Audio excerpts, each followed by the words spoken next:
Adventure motorcycles in the recent past have gained incredible popularity, and I don't want to contest their rise on the graph.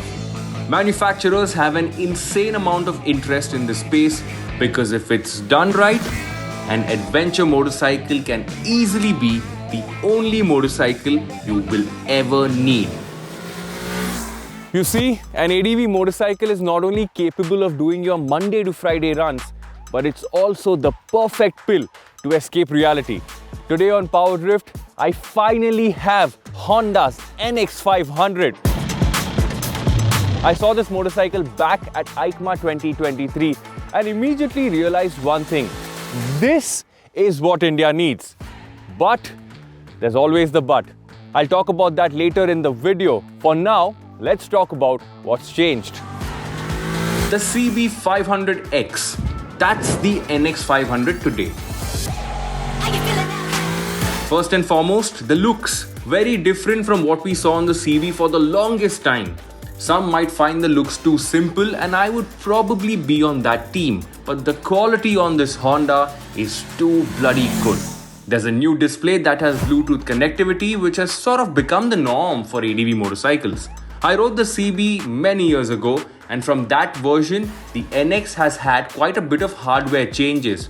But from last year, suspension spring rates have been changed, lighter wheels have entered the chat, and that has resulted in a leaner NX500 for 2024.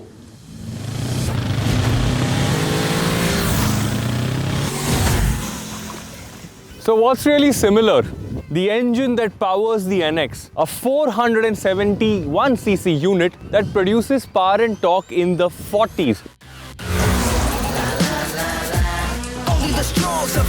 But there is one change here as well.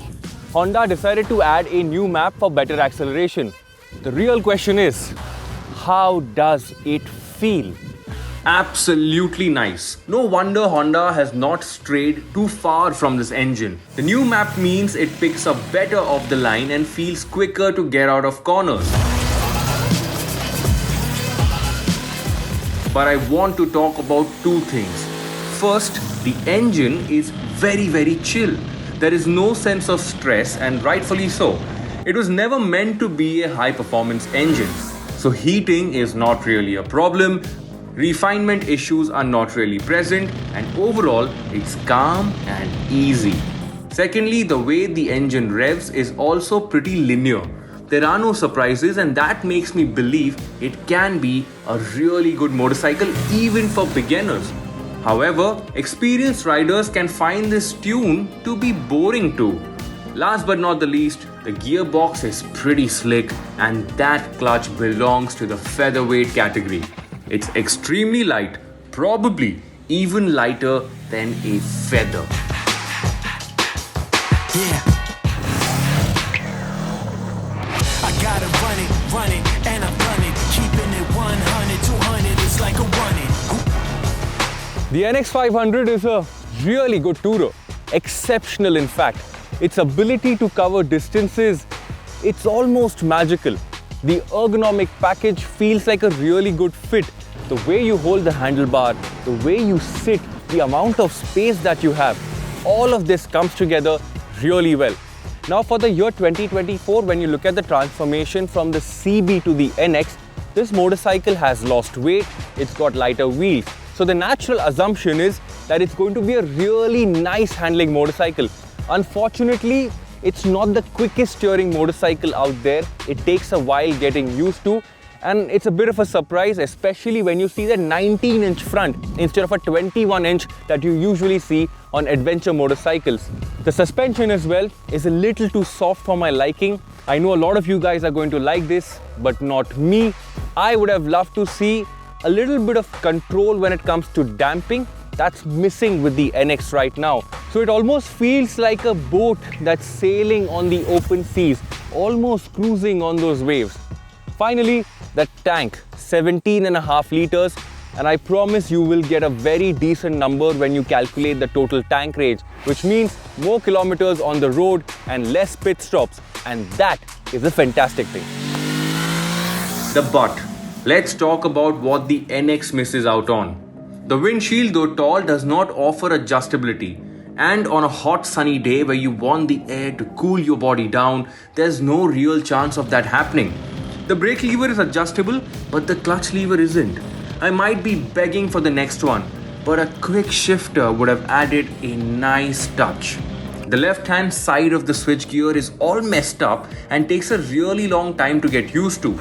If you're wondering why I asked for all of this, is because of the pricing.